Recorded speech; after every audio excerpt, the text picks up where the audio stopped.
Students around Indiana are right now getting ready to take the iRead 3.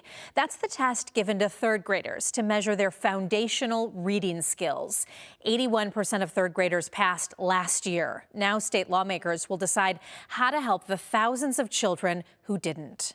I call the bill Every Child Learns to Read. That's State Senator Linda Rogers. Reading is so fundamental. The former educator and longtime state lawmaker wants to improve literacy in the state. So let's talk about what's in the bill. She just authored Senate Bill 1. Well, the main part of the bill is that we're asking schools to early identify any student that may be at risk of not being able to be reading proficient by the end of third grade. The bill would require all schools to give the iRead test a year earlier in second grade. Then for students who don't pass, they'd receive targeted interventions in summer school and throughout third grade before they take the test again in the spring. Students who still don't pass would have a third chance to take the test in the summer. After that, they could be held back. The main focus is early identification, remediation, and then as a very, very last resort, there's some retention if a child just simply has not been able to pass the exam. And that, even Rogers admits, is the piece of her bill that's raising red flags for some other legislators. What isn't good is to move a student on without foundational reading skills. In this February 1st committee hearing, legislators stood up to talk about Rogers' bill. And I agree, we need a sense of urgency. We can't wait. Including Indianapolis Senator Andrea Hunley, a former English teacher and principal. And I'll say that there are powerful components of Senate Bill 1. Many Democrats, like Hunley, and some Republicans are concerned about the retention portion of the bill. We're taking away the discretion of our school administrators and our parents by implementing this blanket approach. I guess I'm just concerned about the blunt instrument that can be, when I think maybe we need more of a fine scalpel that local schools can provide.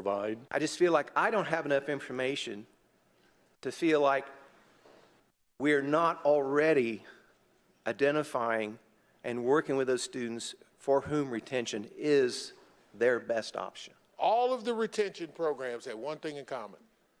It disproportionately affected students that look like my children. The bill does offer some exceptions to holding kids back a grade. In fact, it's similar to what's already Department of Education policy, which allows some good cause exemptions to retention. This is from a December State Board of Education meeting. It is also possible in the state of Indiana for a student to not pass iRead 3.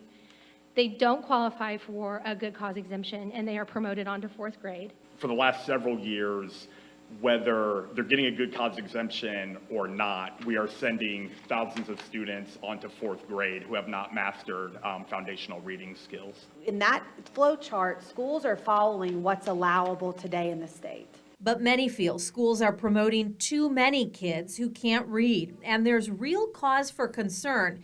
Indiana's literacy rates have been dropping for a decade. The most recent iRead data showed 1 in 5 Hoosier students are still struggling to read at the end of third grade.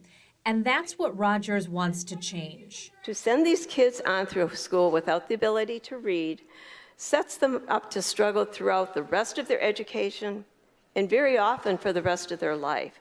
Democrats authored an amendment to the bill that would establish an appeals process for parents who disagree with their child's retention.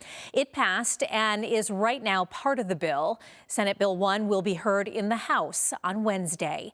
In the studio, Kristen Bean, WSBT 22 News. Thanks for watching. Like and subscribe to the WSBT 22 YouTube channel.